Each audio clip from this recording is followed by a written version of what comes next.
Long before pyramids rose along the Nile, before stone circles marked the plains of Europe, and long before history learned how to write its own name, something quietly settled into place on the dry edge of a Peruvian desert. It did not announce itself. It did not build legends, carve kings, or demand remembrance. It simply stayed. Stone by stone, season by season, a city took shape where few expected one to exist at all. Its name was Caral, and for thousands of years it remained so quiet that the world almost forgot it had ever been there. Night arrives gently in the Supe Valley, not all at once and not with drama. The heat of the day loosens its grip slowly, as if the land itself is stretching after a long, patient wait. The desert air cools just enough to be noticed. Wind moves across sand and stone with no urgency at all, brushing along low ridges and shallow slopes that seem, at first glance, completely ordinary. Far below, the Supe River continues its steady journey, a thin ribbon of life threading through a landscape that would otherwise appear too dry to hold much of anything. Its sound is soft, repetitive, almost polite. It has been making this same journey for thousands of years, and tonight is no different. This is where Caral rests, not as a city of towering walls or sharp edges, but as a collection of forms that blend into the land so well that, for most of modern history, they were mistaken for natural hills. Quiet rises in gentle layers here. Platforms built of stone and earth sit low and wide, absorbing moonlight rather than reflecting it. Circular spaces sink slightly into the ground, as if the land itself leaned inward to listen. Caral does not look like a place that wants attention, and perhaps that is why it did not receive any. For a very long time, no one suspected that these shapes were anything more than the desert doing what deserts do best, settling, eroding, reshaping itself slowly. Travelers passed nearby. Farmers worked the greener stretches closer to the river. Time moved on, carrying empires, conquests, and written histories elsewhere. Caral stayed where it was. Scientific discoveries would eventually reveal something surprising. This quiet arrangement of stone belongs to one of the oldest known urban centers in the Americas, dating back nearly 5,000 years. When Caral was active, many of the civilizations we casually place at the beginning of history had not yet taken their first steps. There were no metal tools here, no pottery kilns, no written records pressed into clay or inked onto parchment. And yet there was a city. Not loud, not monumental in the way we are used to recognizing, but organized, intentional, and persistent. Imagine waking here at dawn. The light arrives before the heat, spreading slowly across the valley floor. The desert is still cool enough to invite movement. Footsteps leave faint impressions in packed earth, which the wind will erase later without complaint. People begin their routines without urgency, some moving toward the river, others toward higher ground, where stone structures wait patiently, as they always have. There is no sense of hurry, no bells, no horns, no raised voices cutting through the air. Whatever work needs to be done will be done in time. It always has been. Caral appears to have grown from this kind of thinking, life shaped not by sudden ambition but by repetition. Scientific studies suggest that its people understood the rhythms of their environment with remarkable precision. They lived between extremes, desert on one side, river-fed fertility on the other, and the distant pull of the Pacific coast beyond. This balance shaped everything. Food sources came from both inland cultivation and coastal exchange. Architecture reflected patience rather than power. Structures were built to last, but not to dominate. Even the largest platforms feel grounded, as if they were never meant to rise above the land, only to rest upon it. And here is where Caral begins to feel unusual in a way that is almost charming. There is little evidence of warfare. No defensive walls, no weapons piled in corners, no signs of hurried destruction or violent endings. For a civilization this old, that absence speaks softly but clearly. Caral seems to have organized itself around cooperation rather than conflict, which, if nothing else, makes it something of an overachiever by ancient standards. One could say Caral was doing very well at minding its own business. The city expanded gradually, adding structures as generations passed. Paths became familiar. Spaces developed purposes understood without being written down. The circular plazas, sunken slightly below ground level, created places where sound behaved differently. Voices carried gently, footsteps echoed just enough to be noticed. Acoustics, it turns out, can be surprisingly calming when you're not trying to impress anyone. This was not a city chasing immortality. It was a city practicing continuity. Scientific dating techniques, particularly radiocarbon analysis, would much later confirm what the stones themselves had quietly known all along. Caral was old, older than expected, older than convenient. Its existence required historians and archaeologists to adjust timelines, to shift assumptions, to accept that complex societies in the Americas developed earlier and differently than once believed. Caral did not disrupt history by collapsing. It disrupted history by existing, and perhaps that is the most intriguing thing of all. As night deepens, the valley settles into stillness once more. The river keeps moving, the desert keeps cooling, and the stone structures remain exactly where they have always been. There is no need for explanation here. No grand message waiting to be uncovered in a single moment of insight. Caral does not ask to be understood all at once. It asks only that you notice how quietly it endured, and as you listen to the wind move across the valley, slipping past stone edges softened by time, you may begin to feel why this place stayed hidden for so long. It was never lost. It simply chose a slower rhythm, one that history, for a while, forgot to match. Tonight, that rhythm returns. Slow, steady, unbothered, just like Caral. Chapter 1. When People Chose to Stay.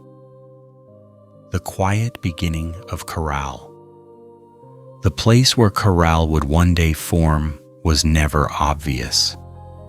If you had stood here thousands of years ago, you might not have thought it suitable for anything lasting. The Peruvian coast stretched dry and pale under the sun, its desert surface broken only by occasional ridges of stone and sand. Rain was rare, the air carried dust more often than moisture, and yet, running calmly through this landscape was the Supe River, unimpressive at first glance, narrow and quiet, but reliable in a way that mattered. The river did not rush. It did not flood dramatically or vanish without warning.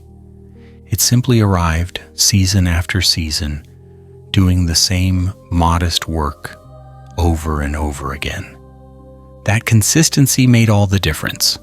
Along the banks of the Supe, small pockets of green appeared where the desert loosened its grip. Soil softened. Plants took hold. Life gathered in narrow strips that followed the river's path, creating a natural invitation for people to slow down and stay a while. And some did. These early communities did not arrive as conquerors. There is no evidence of sudden expansion, no traces of invasion or displacement. Instead, archaeology suggests something far more ordinary and far more sustainable. Groups of people began settling near the river, adjusting their lives to its rhythms, learning when to plant, when to gather, and when to rest. They were not chasing abundance, they were choosing balance. The environment shaped them gently but firmly. To the west lay the Pacific coast, offering marine resources that could supplement inland life. To the east, the desert limited expansion, encouraging people to refine what they already had rather than seek more land. The Supe Valley became a corridor of stability in a broader landscape of extremes. Over time, temporary stays became permanent ones. Scientific evidence shows that these communities gradually shifted from seasonal movement to long-term settlement. Simple dwellings clustered closer together. Paths between them became familiar. Tasks were repeated until they required little discussion. The land, once something to pass through, became something to organize around. This is where the story of Caral truly begins. Not with a dramatic founding moment, but with a series of small, sensible decisions made over generations. Stay near the water. Build where the ground is firm. Share the work. Repeat what works. Caral did not emerge overnight. It assembled itself slowly, almost politely, as if waiting to be sure that it belonged there before committing fully. As population increased, the need for shared spaces grew as well. Not places of command or defense, but areas where the community could gather, coordinate, and maintain a sense of order. The earliest constructions were practical. Raised platforms helped manage space and elevation. Sunken areas created protected communal zones where temperature and sound behaved differently. These choices were not symbolic at first, they were useful. Only later would they take on deeper social meaning. What stands out most in the scientific record is what does not appear. There are no signs of fortifications, no layers of ash from widespread destruction, no caches of weapons suggesting conflict-driven growth. Caral's formation does not follow the familiar pattern of power rising through force. Instead, it reflects something quieter, cooperation scaled up carefully over time. And somehow it worked. Archaeologists have found that the city's layout shows deliberate planning, even at an early stage. Structures were positioned in relation to one another, suggesting foresight rather than improvisation. This level of coordination implies leadership, but not the kind that announces itself loudly. If there were leaders here, they led without monuments to themselves. Caral's people seem to understand something fundamental about their environment. Survival here depended on predictability, not dominance. The desert did not reward overreach. The river did not tolerate neglect. Stability came from paying attention, not from taking control. So the city grew inward rather than outward. Instead of spreading aggressively across the valley, Caral refined its core. Buildings became more substantial, shared spaces became more clearly defined.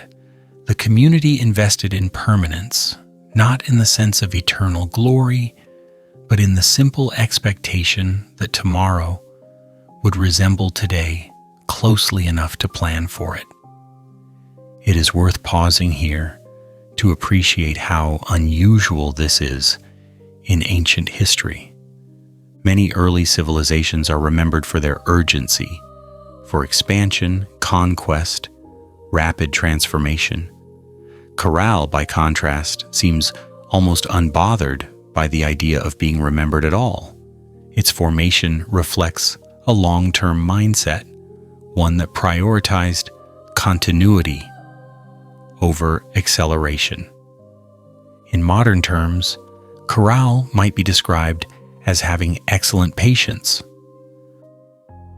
The scientific dating of organic materials found within the structures through radiocarbon analysis confirms that this process unfolded over centuries. Each generation added a little, adjusted a little, improved what had already proven reliable. There is no single architectural style signaling a dramatic shift. Instead, the changes are gradual, like handwriting slowly evolving while still remaining recognizable. This slow formation allowed Caral to remain remarkably stable. Without pressure to defend territory or assert dominance, the community could focus on maintaining internal balance. Social organization developed organically, responding to practical needs rather than ideological ones. And perhaps that is why Caral endured as long as it did. Imagine an afternoon here during its early years. The sun is high but not oppressive. Work continues steadily, some tending crops near the river, others transporting materials along familiar routes. Conversations are brief and functional. There is laughter, certainly, but nothing that needs to echo far. Everything happens within a rhythm that has been practiced long enough to feel natural. No one is rushing toward a future that must look different from the present. Caral's formation was an agreement between people and place, between effort and reward. It was built on the understanding that staying put could be just as powerful as moving forward. And so, stone by stone, season by season, the city settled into the Supe Valley, not as an interruption to the landscape, but as a continuation of it. By choosing to remain, to adapt, rather than conquer, these early communities laid the foundation for one of the oldest known civilizations in the Americas. They did so without spectacle, without urgency, and without leaving behind a narrative that demanded attention, which, in a way, explains everything that came later. Caral began quietly, and for a very long time, it was content to remain that way. Chapter 2, From a Quiet Settlement to the Heart of the Supe Valley. Growth at Caral did not arrive with fanfare. There were no sudden crowds, no dramatic turning point where a small settlement woke up one morning and decided to become important. Instead, expansion happened the way good habits form, slowly, almost unnoticed, until one day it was simply the new normal. Along the Supe River, more people began to stay. At first it was subtle. A few more dwellings appeared near familiar paths. A cluster that once felt temporary gained a sense of permanence. The river continued its steady flow, and with each passing season, it became clearer that life here was not only possible, but dependable. This reliability attracted others. Small groups from nearby areas began to settle closer to the valley's center, drawn not by power or protection, but by predictability.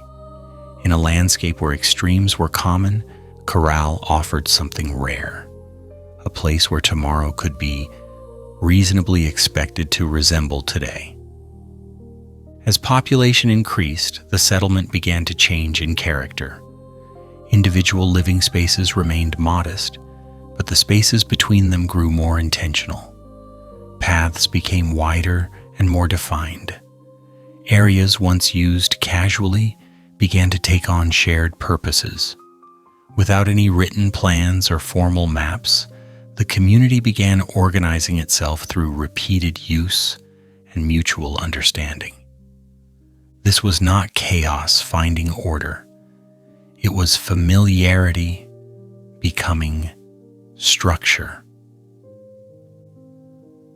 Archaeological evidence shows that during this phase, Caral transitioned from a loose collection of households into a more integrated settlement. Buildings were no longer scattered randomly. Instead, they were positioned in relation to one another, creating a sense of orientation within the landscape. People knew where they were going. They knew where others would be. They knew where work would happen. And perhaps most importantly, they knew where gathering made sense. The earliest communal spaces began to form naturally at the center of activity. These were not places of command, but of coordination. Here, shared tasks could be discussed. Materials could be distributed. Rhythms could be aligned. Caral did not invent bureaucracy. It invented routine. As routine stabilized, so did the settlement's identity. What had once been a practical place to live slowly became a reference point for the wider Supe Valley. Paths leading in and out of Caral grew more frequently traveled. Movement through the region began to orbit this growing center, not because it demanded attention, but because it offered consistency. In modern terms, Caral was becoming convenient. With this growing role came a need for clearer spatial organization. Scientific studies of the site show that construction during this period became more deliberate. Larger structures began to appear, not towering monuments, but broad platforms built to anchor communal life.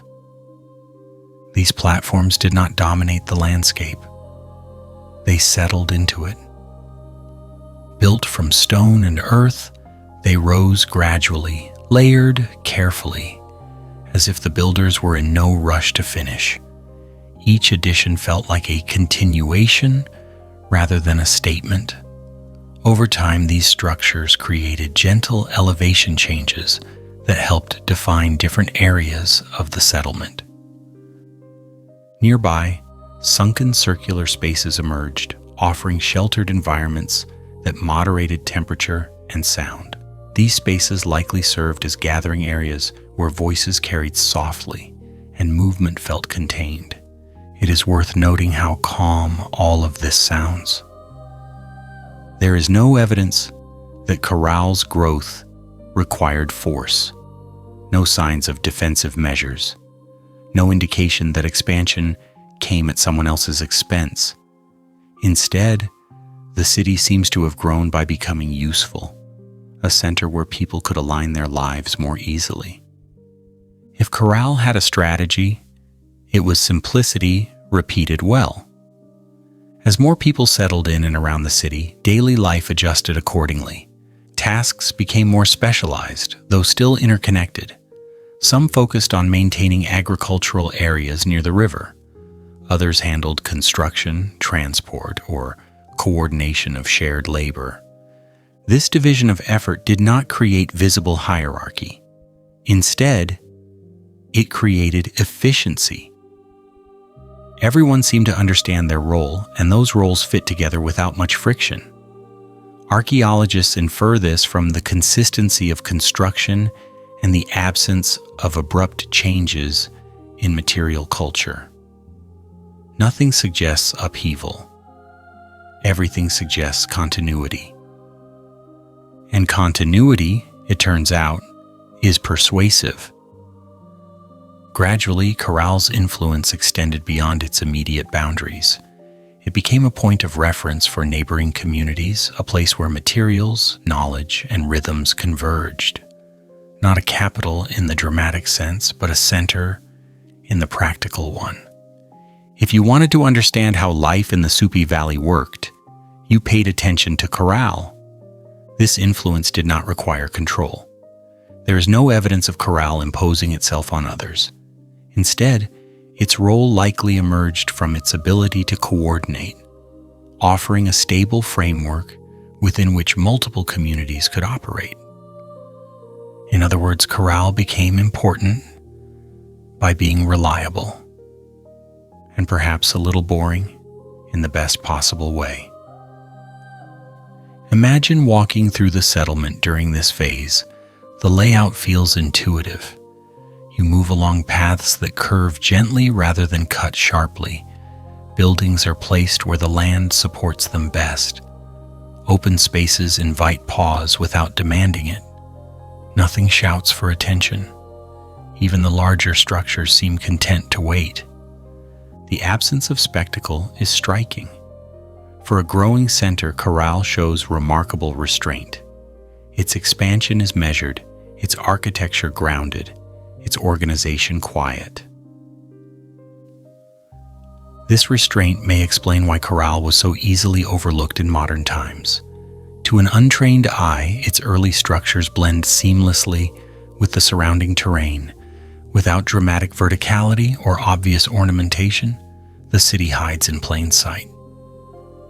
But beneath that modest surface lies something extraordinary. The planning visible in Caral's early development suggests a sophisticated understanding of space, cooperation, and long-term thinking. This was not accidental growth. It was careful expansion, guided by shared expectations, rather than enforced rules.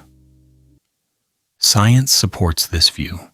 Radiocarbon dating shows steady occupation over long periods with no sharp interruptions. Construction phases overlap smoothly. Materials are reused thoughtfully. Everything points to a society comfortable with gradual change. Caral did not rush toward greatness. It allowed greatness to happen slowly. As the settlement matured into a regional center, its identity solidified, not through declaration, but through habit.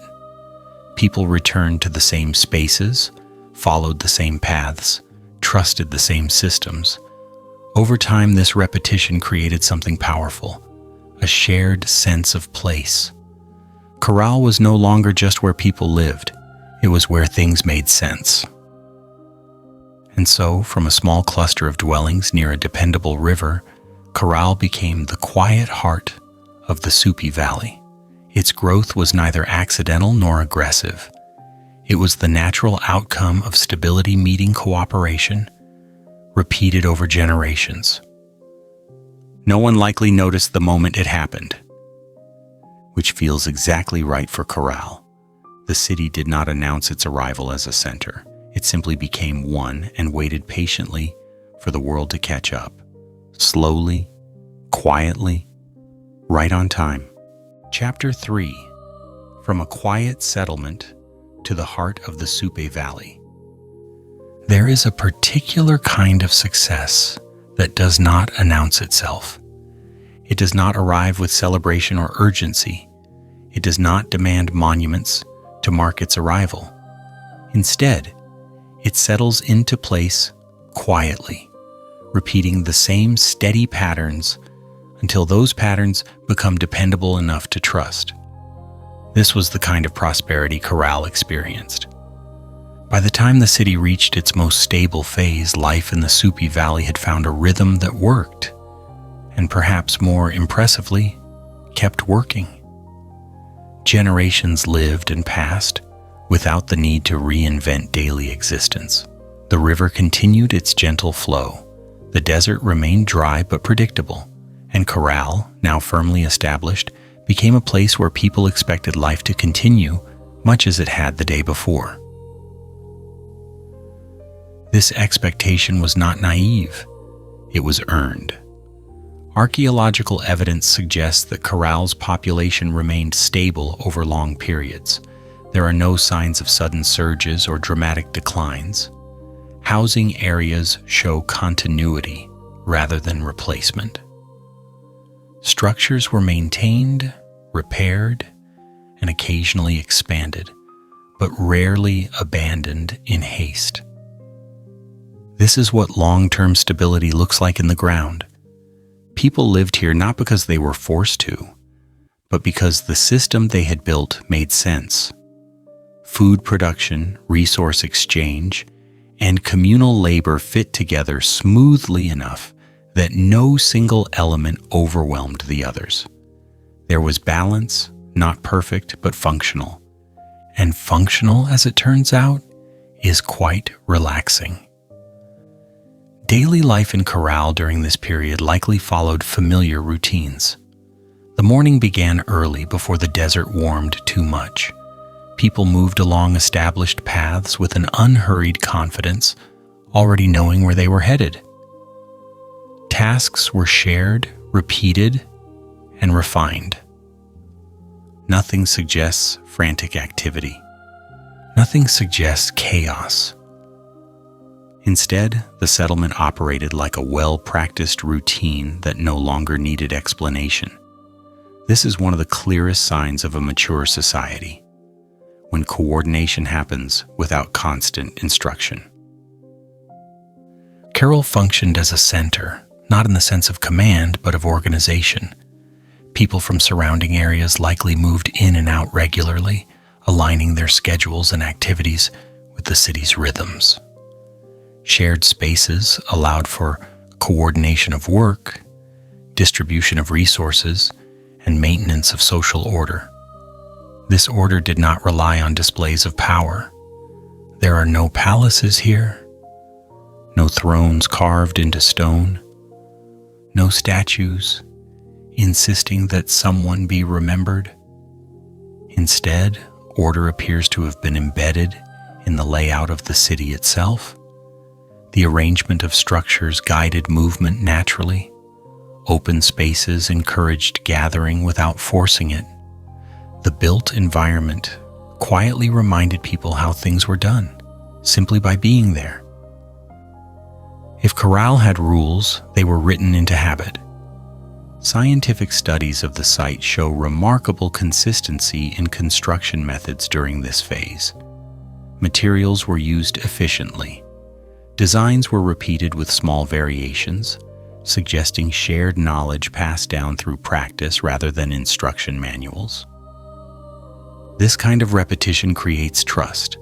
When you know that a structure will be repaired rather than replaced, that a path will remain where it has always been, and that shared spaces will continue to function as expected, you begin to plan your life around that reliability. And so did the people of Caral. One of the most striking aspects of this prosperous period is the apparent absence of conflict.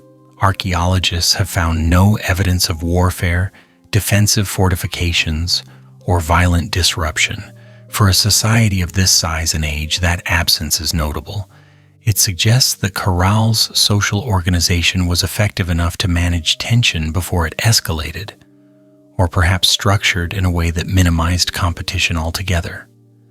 This does not mean life was effortless. Work still needed to be done.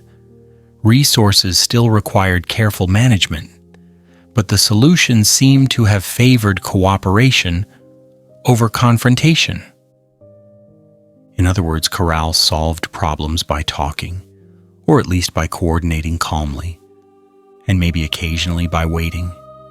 The city's role as a regional center became more defined during this period. Surrounding communities appear to have oriented their activities around Caral's steady presence.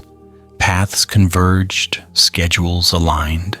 The city acted as a stabilizing anchor within the broader valley, not a ruler. An organizer. Think of Caral less as a capital and more as a reliable calendar, something you checked to make sure everything else was on track. Its central spaces facilitated this role. Large platforms and sunken areas created environments where people could gather comfortably, hear one another clearly, and participate without feeling overwhelmed. These were spaces designed for inclusion rather than spectacle. Sound behaved gently here. Movement felt contained. Time seemed to slow just a little, which for a sleep version story feels like a helpful feature. During this prosperous phase, Caral did not push outward aggressively. Instead, it refined inward. Structures became better defined. Maintenance became routine. The city invested in longevity rather than expansion.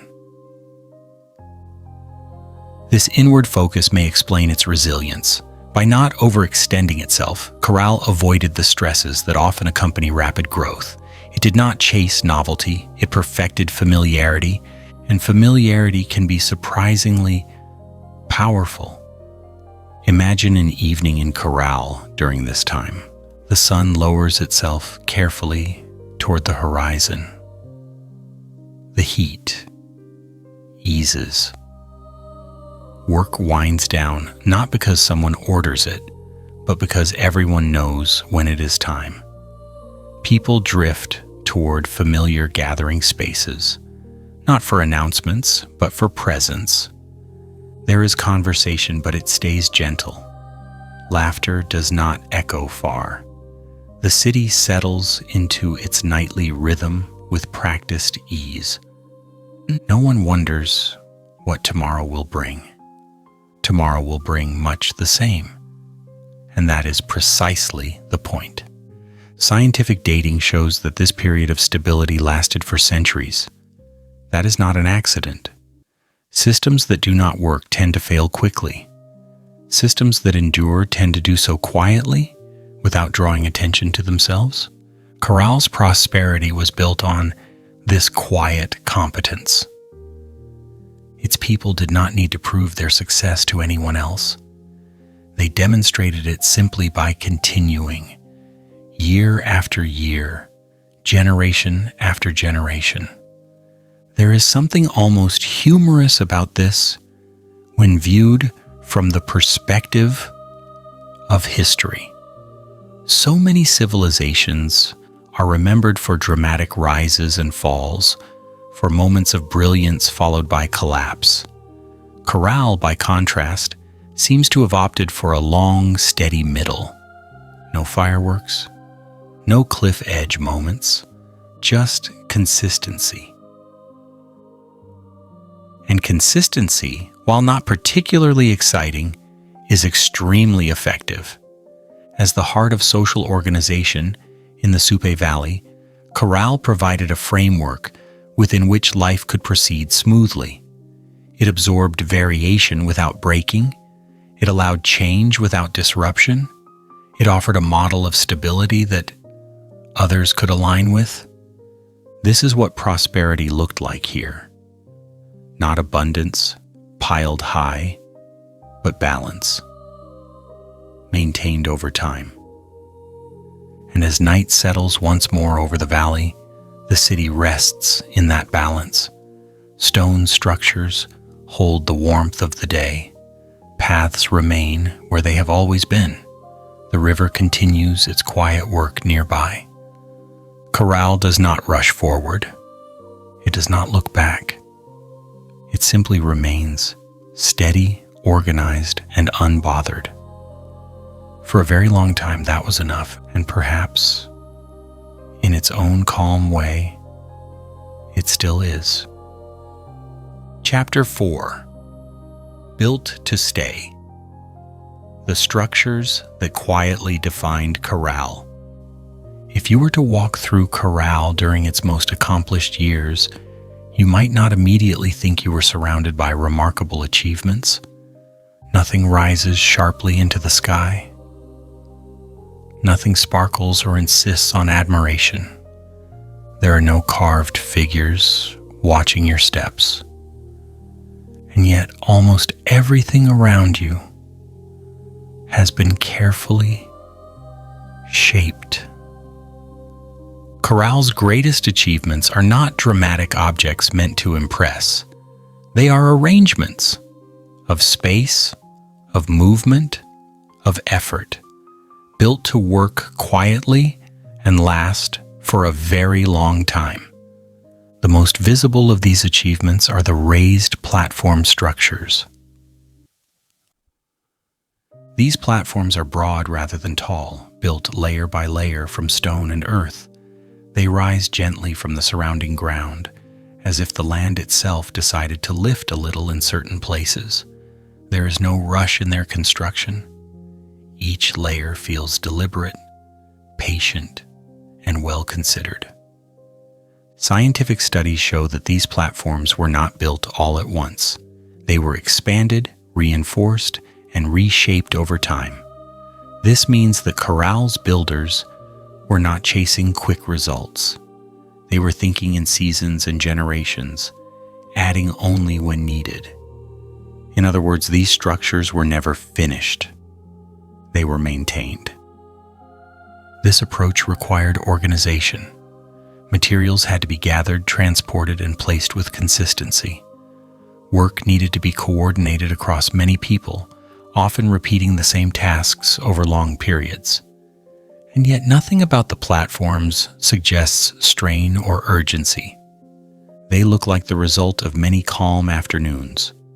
Nearby, another defining feature of Caral appears: the sunken, circular plazas. These spaces dip gently below ground level, forming enclosed areas that feel protected and balanced. The shape is simple, but its effect is remarkable. Sound behaves differently here. Voices carry softly. Footsteps echo just enough to be noticed, but never enough to startle. From a scientific perspective, these plazas demonstrate a sophisticated understanding of space. They regulate temperature, reduce wind, and create natural gathering areas without the need for walls or barriers. From a human perspective, they feel comfortable. These circular spaces were not designed to elevate individuals. There is no central seat of power, no position that stands above the rest. Everyone in the space shares the same level, the same acoustics, the same experience, which makes them surprisingly democratic for such an ancient setting. The placement of these plazas within the settlement is also telling. They are not hidden or isolated. They are woven into the flow of daily life, easily accessible from surrounding areas. This suggests that gathering was a normal part of routine, not a rare or ceremonial event. Caral did not separate communal life from everyday life. The city's broader layout reinforces this idea. Buildings are arranged in a way that guides movement naturally. Paths curve gently, leading people where they need to go without forcing them. Open spaces appear where activity naturally slows, offering room to pause. This kind of planning does not happen by accident. Archaeologists studying Caral's layout have noted the consistency of orientation and spacing across the site. Structures relate to one another in intentional ways, creating a sense of order that feels intuitive rather than imposed. There are no signs of chaotic expansion, no buildings awkwardly squeezed into unsuitable spaces, no evidence of frantic redesign. Instead, the city unfolds like a well-organized thought. And this organization reflects one of Caral's most impressive achievements: its ability to coordinate large-scale labor without visible coercion. Constructing platforms, maintaining plazas, and shaping communal spaces required the effort of many people working together over long periods. Tools were simple, materials were heavy, the work was repetitive. Yet the results speak of consistency rather than exhaustion. Scientific interpretation suggests that labor in Caral was coordinated through shared routines rather than strict command structures. People knew when work needed to be done and how to do it because those patterns had been practiced repeatedly. This is large-scale organization, built on familiarity. There is something almost humorous about how understated this achievement is. Coordinating hundreds, perhaps thousands, of people without written records, formal bureaucracy, or visible enforcement is no small task. And Caral managed it quietly. The city's material culture supports this picture. Construction techniques remain stable across time. Materials are reused thoughtfully. Repairs blend seamlessly into original structures.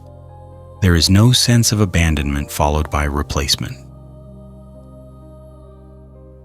Everything suggests care. Caral's achievements are also notable for what they avoid. There are no massive defensive works. no towering monuments meant to dominate the skyline, no structures that seem designed purely for display. This restraint is itself an achievement.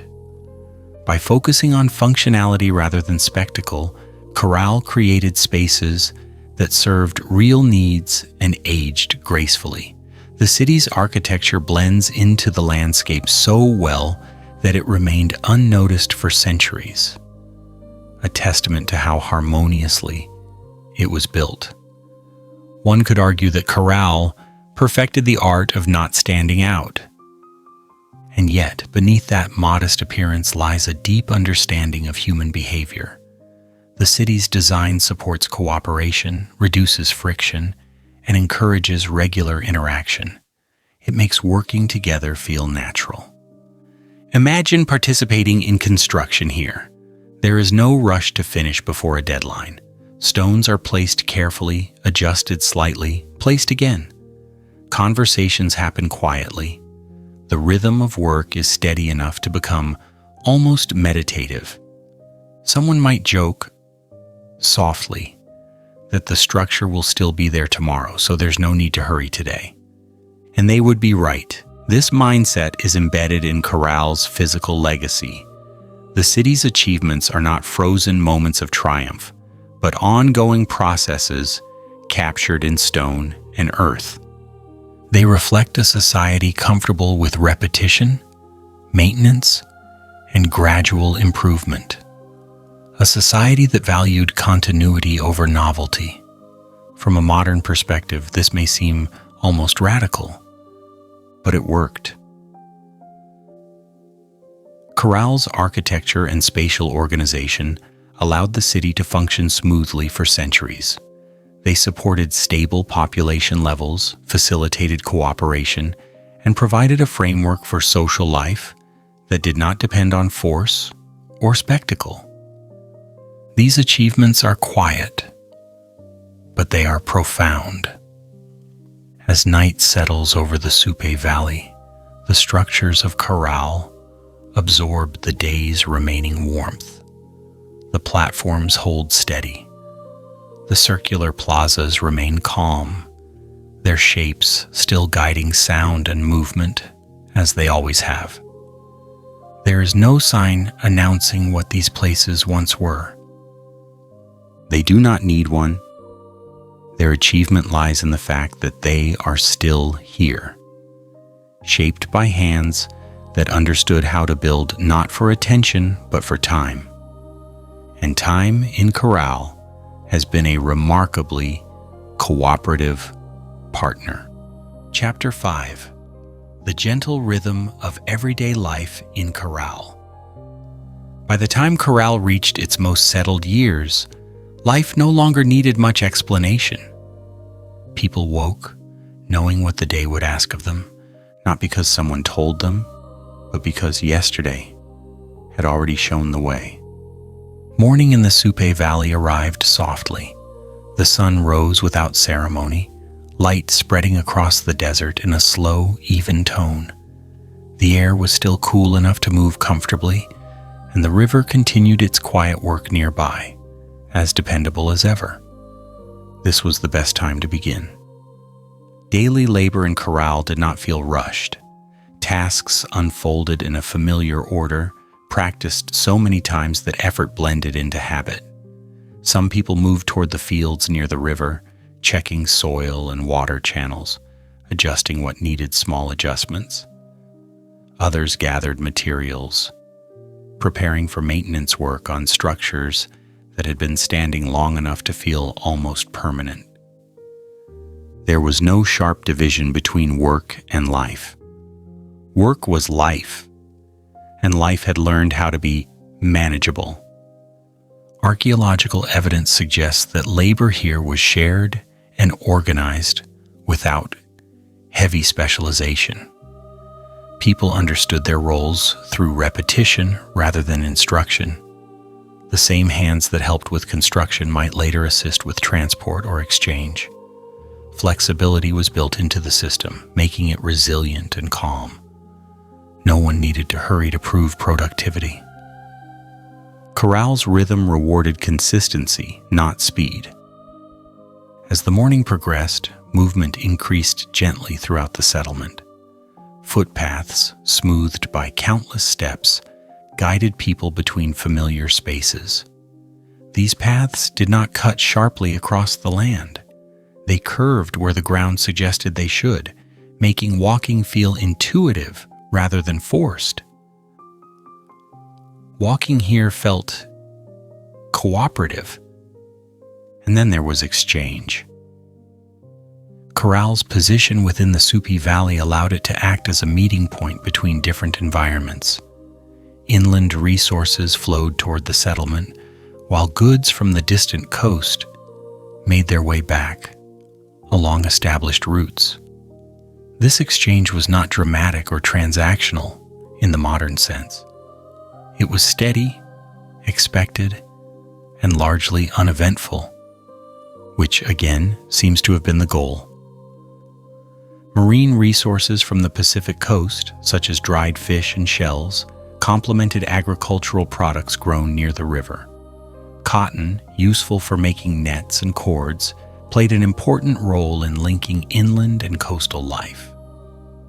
Archaeologists have noted how these materials appear consistently across sites, suggesting regular interaction rather than occasional contact.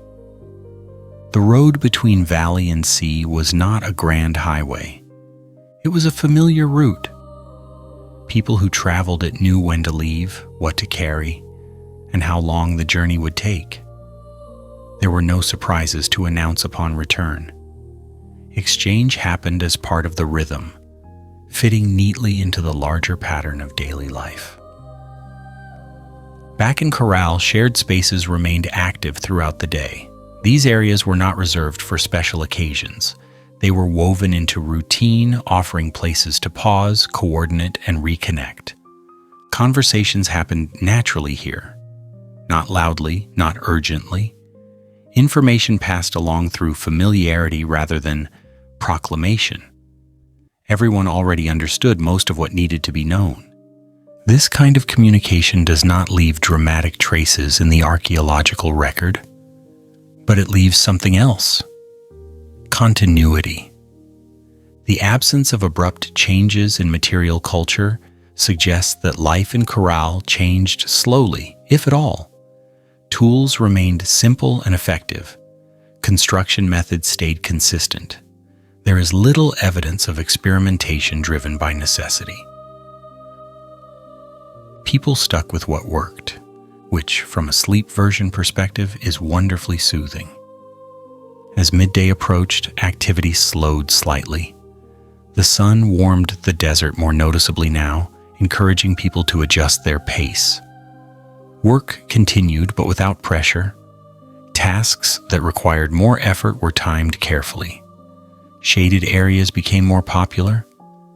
Someone might joke, quietly, that the sun was very committed to its job today, and everyone would nod because the sun always was. Meals were simple and familiar. Food did not need to impress, it needed to sustain. Eating was another repetition in a day filled with them, offering a moment of rest rather than excitement. Afternoons often brought maintenance rather than creation. Structures were checked, small repairs were made. Nothing was allowed to decay beyond usefulness. This constant attention meant that large-scale rebuilding was rarely necessary. Caral aged gracefully because it was cared for regularly. The repetition of these activities created a kind of collective memory. People knew not only what to do, but when to do it. The rhythm was shared across the community, reducing uncertainty and stress. There is something quietly humorous about how effective this was. Without written schedules, without formal management, without clocks, Caral ran smoothly simply because everyone understood the tempo. If you missed a task one day, it would come back tomorrow. And tomorrow was always expected to arrive. As the afternoon faded, the settlement gradually shifted toward rest. Movement slowed. Voices softened. Work concluded not because it was finished forever, but because it would resume again soon. The day closed the same way it opened, without drama. Evenings in Caral were calm. People gathered briefly, not for spectacle, but for presence. Stories, if they were told, did not need to be new. Familiar words were enough. Laughter came easily, without echoing far. The city settled into stillness, with practiced ease. Scientific interpretation suggests that this rhythm of work, exchange, rest, and repetition continued for centuries. That alone speaks volumes. Systems that exhaust people do not last. Systems that fit human limits tend to endure. Caral's daily life fit. It did not push its people beyond what the environment could support. It did not demand constant growth or novelty. It asked for participation, attention, and patience. And it received them. As night returned to the Supe Valley, the desert cooled once more. The river continued its steady flow, unbothered by time. Structures held the warmth of the day, releasing it slowly. Paths rested. Tools waited. Tomorrow stood ready, already familiar. Life in Caral did not need excitement to feel complete. It needed rhythm. And that rhythm, repeated gently, day after day, became one of Caral's greatest achievements, even if no one thought to carve it into stone. By now, as you listen, this repetition may begin to feel comforting. Predictable, steady, enough. Just like life once was. Here beside the Supe River, and just like Caral itself. Chapter 6. When the land began to shift. Changes that arrived without noise. Not every change announces itself. Some changes arrive the way evening does, quietly, gradually, without a clear moment you can point to and say, "This is when it happened." For a long time, life in Caral continued just as it always had. The routines remained familiar. The paths were still walked. The river still flowed. But slowly, almost politely, the environment began to adjust its tone. The climate of the Supe Valley had never been generous, but it had been reliable. Rainfall was limited yet predictable enough to plan around. The river followed patterns that people understood well. For generations, that understanding had been enough. Then the patterns began to stretch. Scientific studies suggest that over time, climatic conditions in the region shifted subtly, not through sudden droughts or dramatic events, but through small variations that accumulated. Rain arrived less consistently. Seasonal rhythms lengthened or shortened, just enough to be noticed by those paying close attention. And the people of Caral were very good at paying attention. At first, the changes were minor. The river's flow might dip a little earlier in the season or take slightly longer to recover. Fields near the banks required more careful timing. Adjustments were made without concern. After all, adaptation had always been part of life here. Caral had never depended on excess. It depended on balance. As conditions continued to shift, that balance required more effort to maintain. Water, once dependable, became something to monitor more closely. Small channels and systems that guided water toward fields needed more frequent attention. Nothing failed outright, but nothing could be taken for granted either. From an archaeological perspective, this period does not show signs of crisis. There are no layers of abandonment, no abrupt changes in construction style, no evidence of panic. Instead, what appears is gradual adjustment. which honestly feels very on-brand for Caral. Ecological pressure increased slowly, like a quiet reminder rather than a warning. The desert pressed a little closer. Fertile areas narrowed slightly. These shifts did not force immediate action, but they did invite reconsideration. People responded by doing what they had always done best, adapting calmly. Daily routines shifted by small degrees. Planting schedules adjusted. Labor was redistributed where needed. The familiar rhythm stretched, but it did not break. If someone noticed that the river seemed less enthusiastic than usual, they might remark on it with a shrug. Rivers, after all, have moods. And this one was simply having a quieter year. Scientific interpretations suggest that these environmental changes unfolded over extended periods, possibly influenced by broader regional climate patterns. Such changes would not have been obvious to outsiders, or even to one generation alone. But over time, they added up. Caral's people did not face a single problem. They faced a series of gentle inconveniences. And gentle inconveniences, while not alarming, can be persistent. The city continued to function as a center during this phase, but its role subtly evolved. Coordination became more important. Resources required closer management. The margin for error narrowed slightly. Still, there was no sense of urgency. Caral had never been a place that rushed. What makes this period particularly interesting is how little disruption it caused. Many ancient societies responded to environmental stress with conflict, expansion, or dramatic restructuring.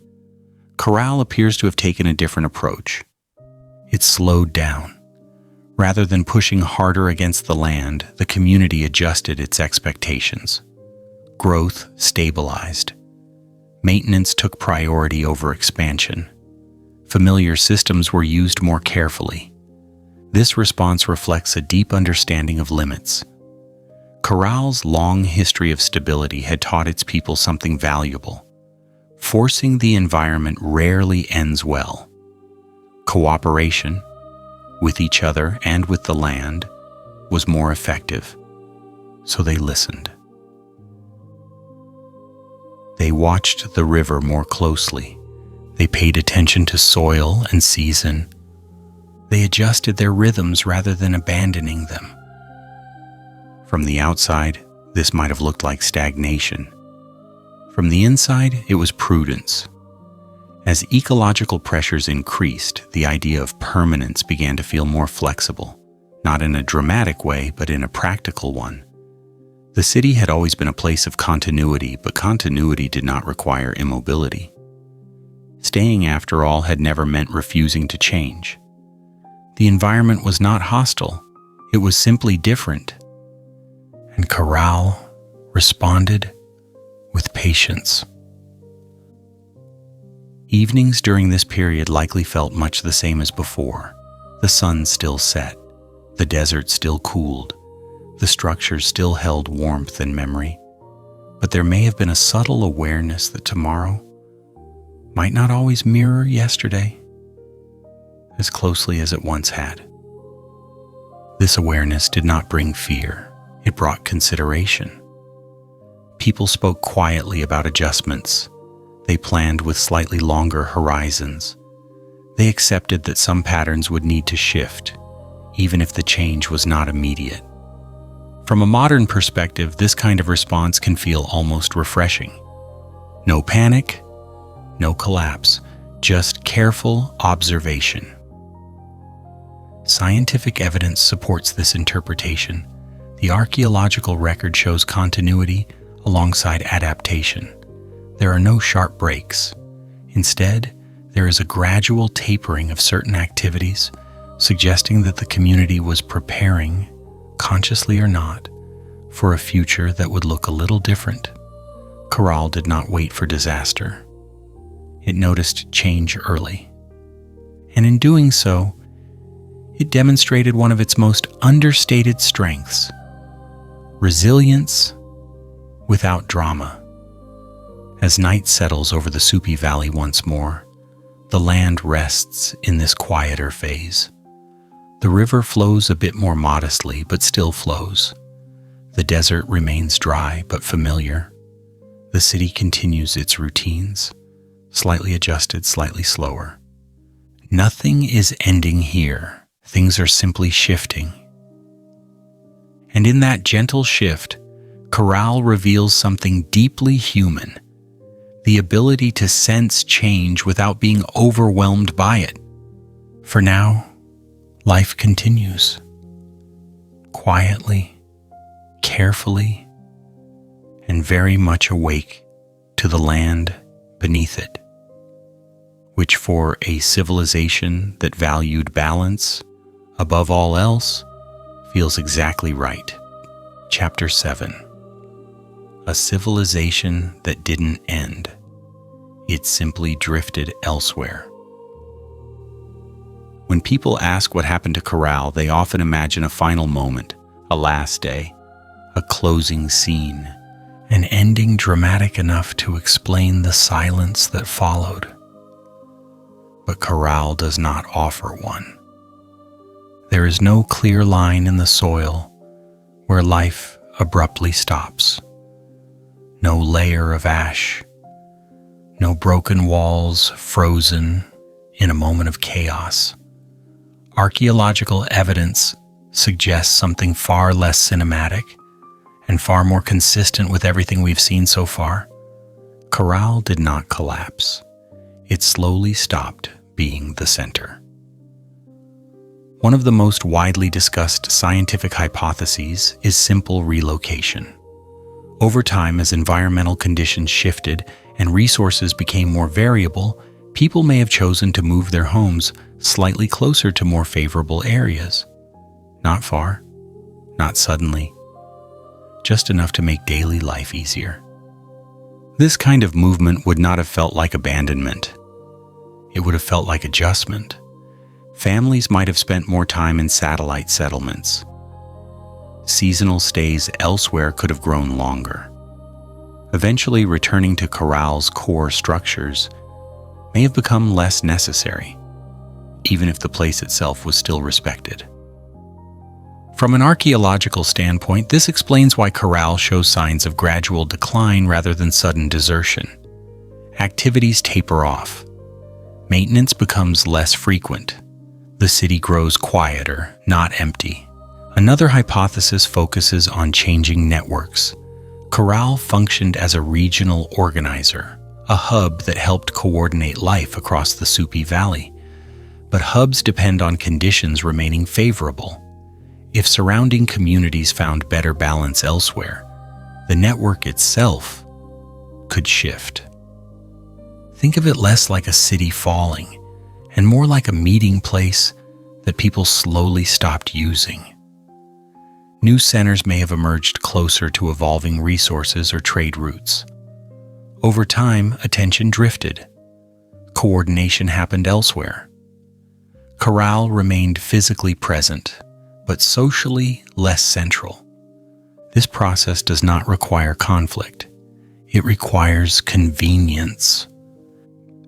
Scientific comparisons with other sites in the region suggest that population and activity did not disappear, but redistributed.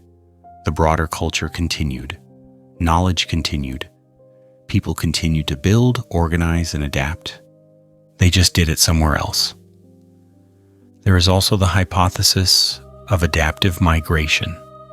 As environmental pressures increased gradually, people may have diversified their living strategies, splitting time between locations, experimenting with new areas, and slowly shifting emphasis away from Caral's original core.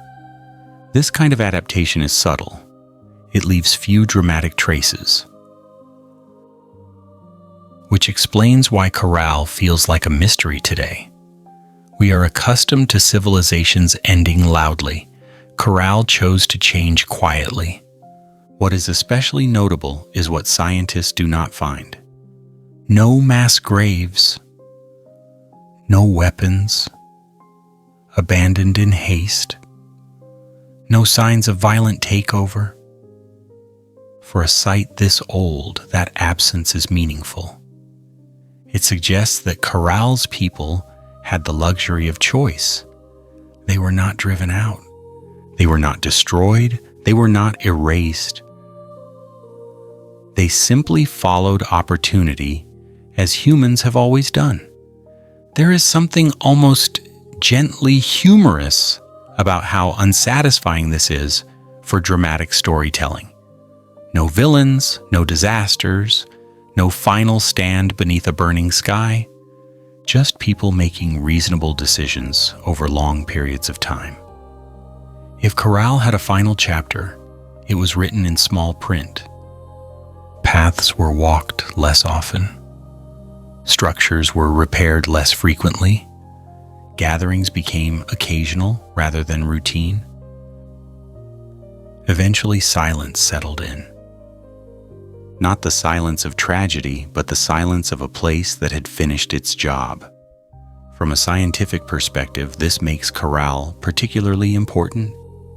It challenges the idea that civilizations must collapse to disappear. It shows that complexity can fade without failing, that success does not always end in ruin. Caral's disappearance may be better understood as diffusion rather than decline. Its people carried knowledge with them. Its practices influenced other communities. Its organizational lessons did not vanish. They moved. And Caral, the physical place, remained behind, stone and earth holding their shape, waiting patiently without asking questions. Imagine returning to the city during this later phase. The platforms are still there. The circular spaces still hold sound gently. The paths are still visible, but fewer footsteps pass through.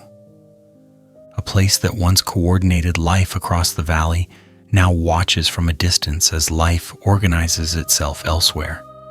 There is no bitterness in this image, no sense of loss. Only completion. Caral had always been about balance.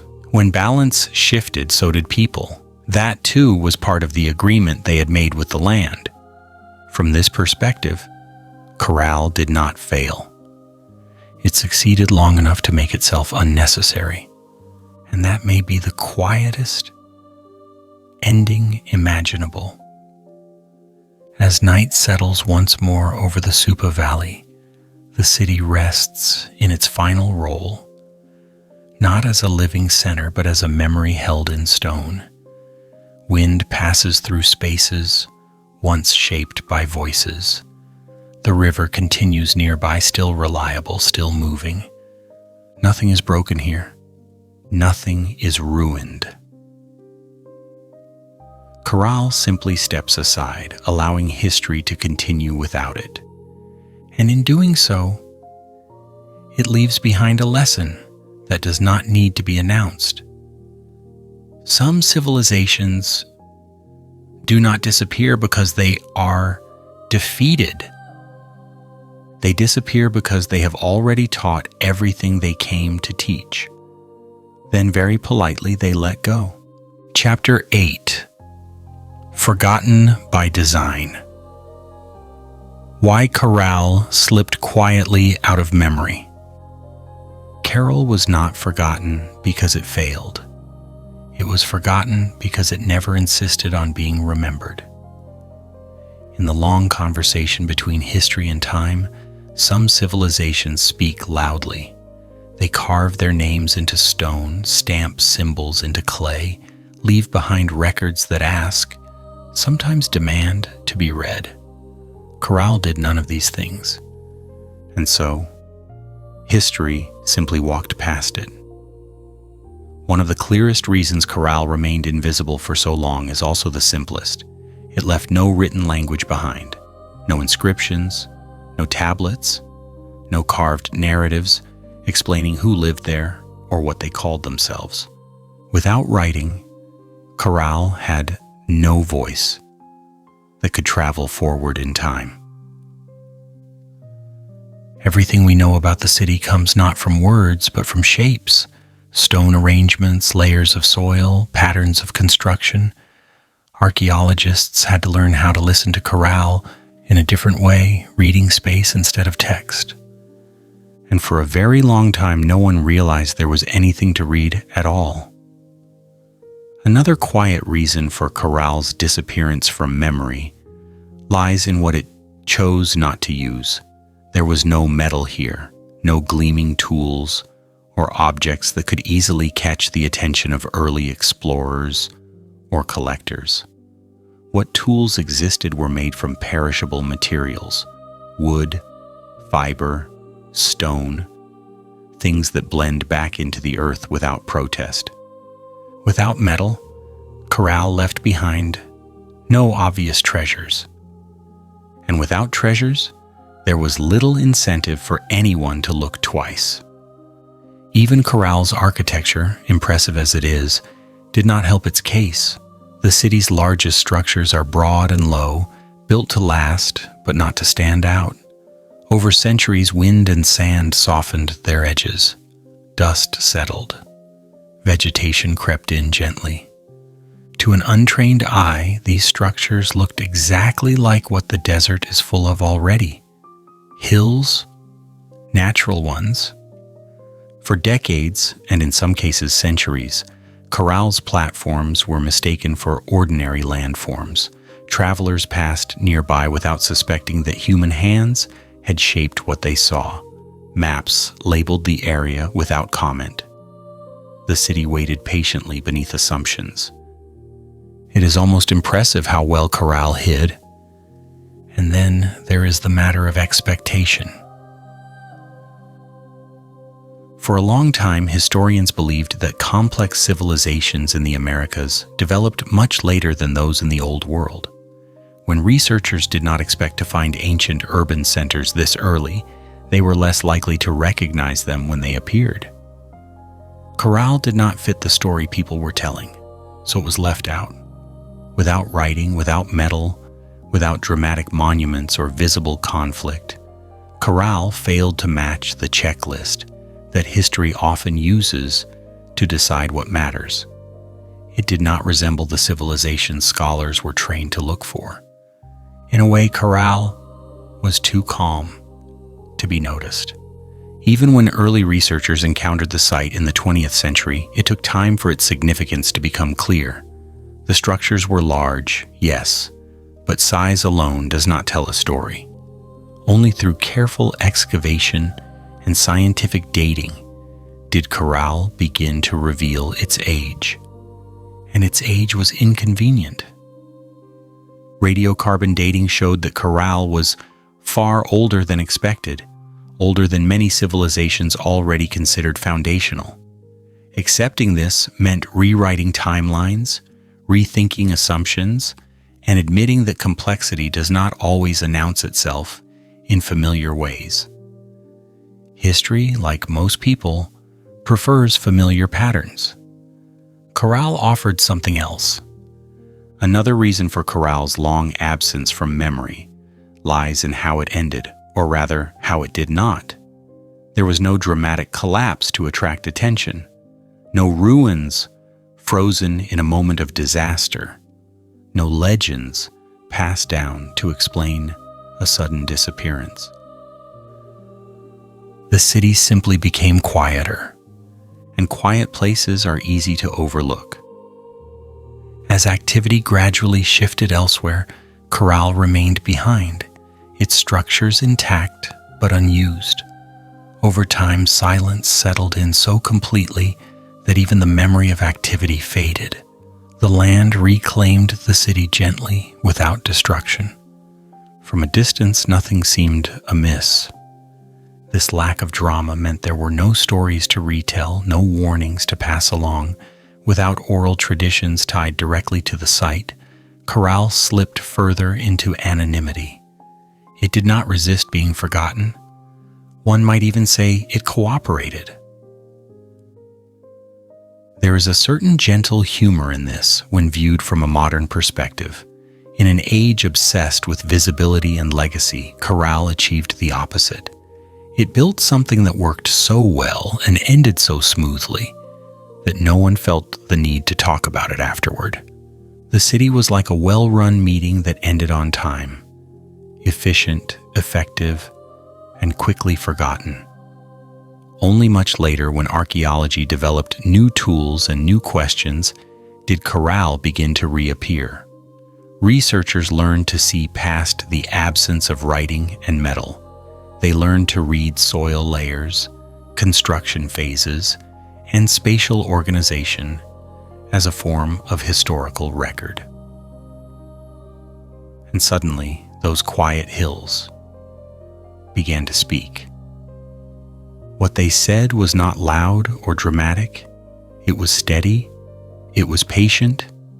It told a story of people who lived well within their environment, organized themselves effectively, and then moved on without leaving chaos behind.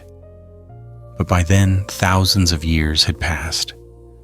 Caral had already spent a long time being overlooked. As you listen now, the idea of a civilization disappearing simply because it left no obvious trace may feel unsettling. We like to believe that important things are always noticed, always recorded, always remembered. Caral gently disagrees. It reminds us that history is not a perfect record of what mattered most. It is a record of what spoke the loudest or lasted in the most familiar forms. Caral spoke softly. Stone by stone, routine by routine, it built a world that functioned beautifully without asking for attention, and when that world no longer needed a center, it stepped aside without complaint. The desert kept its secrets. The river kept flowing. And history, distracted elsewhere, looked away. Tonight, as the Supe Valley rests under a calm sky, Caral remains where it has always been, quiet, grounded, and unconcerned with recognition. It waited thousands of years to be noticed. And it seems perfectly fine with having waited. Chapter 9. When History Looked Again. The Quiet Rediscovery of Caral. For a long time, Caral did exactly what it had always done best. It stayed quiet. The structures rested under sun and wind, blending into the landscape with such skill that even modern eyes passed over them without pause. The desert did not advertise what lay beneath its surface, and Caral did not interrupt. It waited patiently, politely, for someone to slow down enough to notice. That moment arrived not with a dramatic discovery, but with careful attention. Modern archaeology did not stumble upon Caral by accident. It approached the Supe Valley with new tools, new questions, and, perhaps most importantly, a willingness to reconsider what an ancient civilization might look like. Researchers were no longer searching only for towering monuments, glittering artifacts, or written records. They were learning to read landscapes. And the landscape of Caral had quite a lot to say. At first, the site appeared modest. Broad mounds, gentle rises, circular depressions that could easily be dismissed as natural features, nothing that shouted city, nothing that demanded immediate excitement, which by now feels entirely appropriate. Careful excavation began to reveal something unusual. The shapes were not random. Layers of stone and earth showed deliberate placement. Construction phases overlapped smoothly, suggesting long-term planning rather than temporary use. And then came the science that changed everything. Radiocarbon dating, quiet, precise, and wonderfully indifferent to expectations, placed Caral far earlier than anyone had assumed. Organic materials embedded within the structures told a story that did not align with established timelines. This city was not contemporary with later Andean civilizations. It was much older.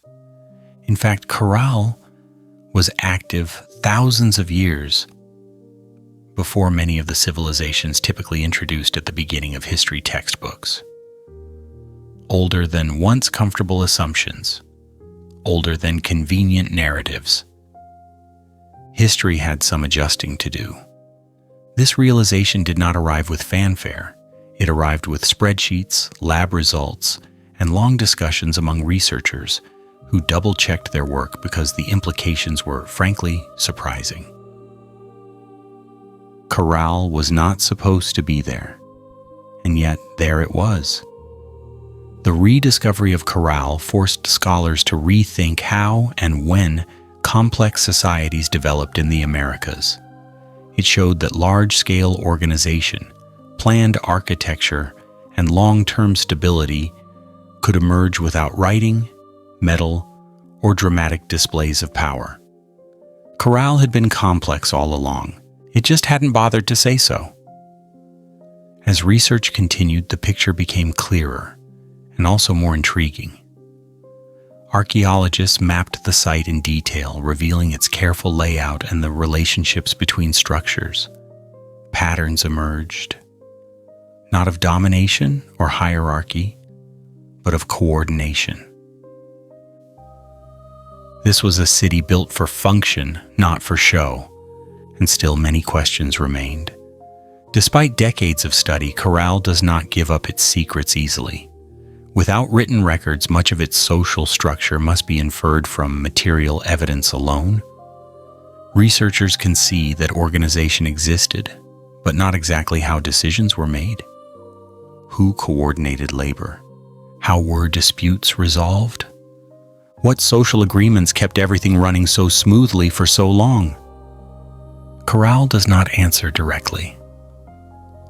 Another mystery lies in the city's connections. Evidence suggests interaction with coastal and inland communities, but the full extent of these networks is still unclear. How far did Caral's influence reach? How much knowledge flowed through its quiet center? The answers are likely scattered across other sites.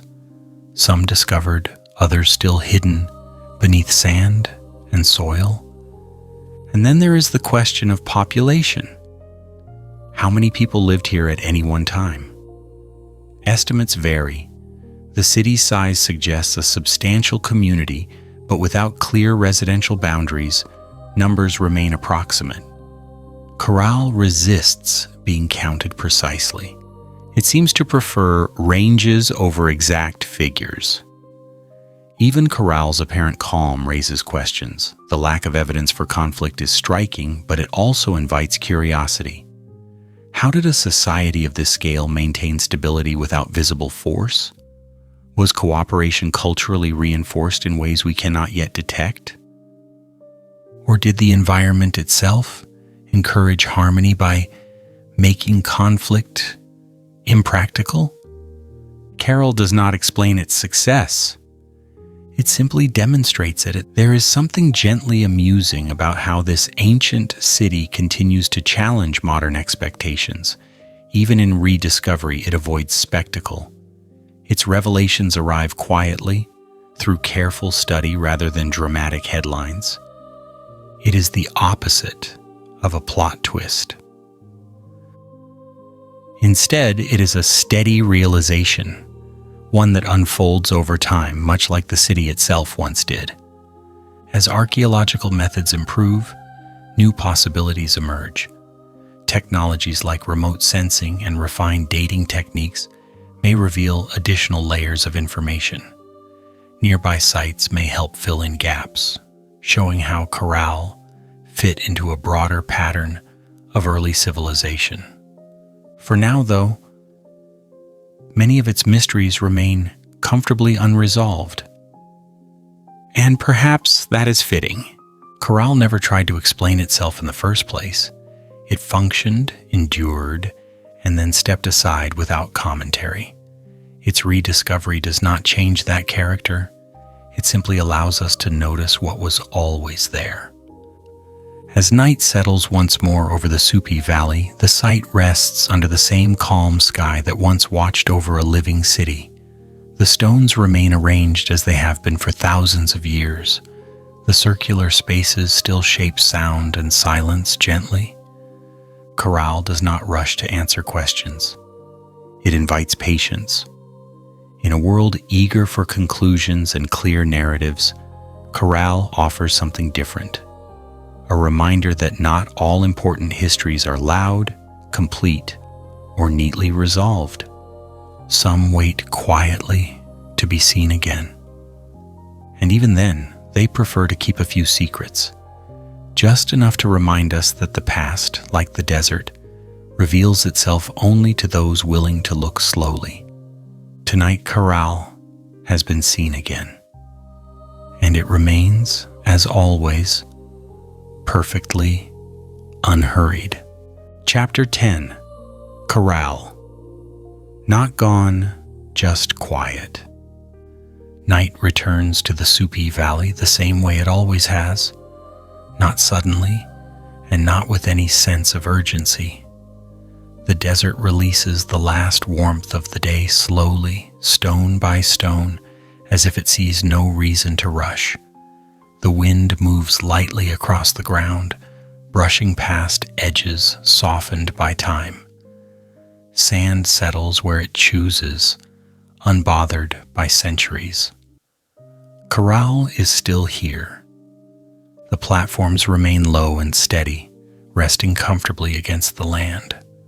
The circular spaces still hold silence gently, shaping it the way they once shaped sound. Nothing has shifted dramatically. Nothing needs to. From a distance, the city looks almost unchanged, as if it has been holding the same pose for thousands of years, patient, balanced, and entirely unconcerned with being observed. This is not what disappearance looks like. Caral did not vanish. It did not fall apart or break into fragments. It simply stopped being busy. The footsteps grew fewer, the routines loosened, and eventually the land was allowed to breathe without interruption. Science confirms what the landscape quietly suggests. The city was not destroyed. Its people did not flee in panic. There was no final moment demanding to be remembered. Instead, life adjusted, shifted, and moved onward, carrying knowledge, habits, and experience into new places. Caral stayed behind, and it stayed well. There is something gently amusing about this outcome. For a civilization that lasted centuries, Caral's greatest achievement may be how gracefully it stepped aside. No monuments demanding eternal recognition, no warnings carved into stone. Just a well-organized place that completed its purpose and then rested. If Caral had an opinion about history, it might be something like this.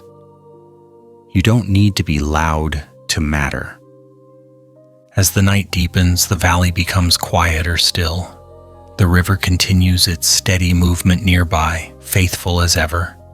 The desert cools evenly, stars appear overhead, one by one, without ceremony. Nothing about this moment feels unfinished. The stones do not ask to be interpreted. The structures do not request explanation.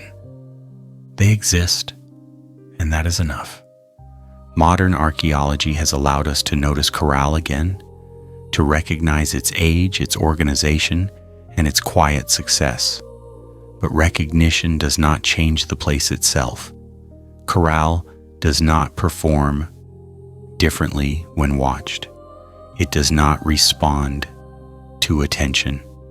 It simply remains. And perhaps that is the most fitting ending of all.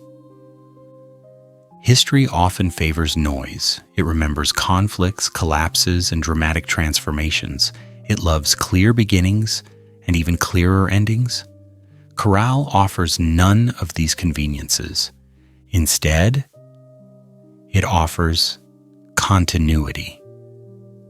a reminder that some of the most enduring human achievements are built without spectacle, maintained without force, and concluded without drama. That stability can be powerful. That cooperation can scale quietly.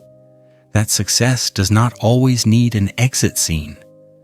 As you listen now, the rhythm of Caral may feel familiar, slow, repetitive, calm, much like the breath settling into an easy pattern before sleep. This is intentional. Caral's story was never meant to excite. It was meant to function, and it did, patiently, reliably, for a very long time. Tonight, it continues to do so. The wind moves, the sand rests. The stone stays warm just a little longer. Caral is still part of the landscape, still part of time, still doing exactly what it has always done best, being quietly present. And as the final sounds of the valley soften and fade, there is nothing left to resolve, no lesson to underline, no mystery that demands an answer before rest can arrive. Only the gentle understanding that history is not always loud and importance is not always obvious. Sometimes the most remarkable civilizations are the ones that learn how to become quiet without ever truly leaving. Caral did not disappear. It simply became still, and in that stillness it waits, calm, grounded, and perfectly at ease with the passing of time, just like the night.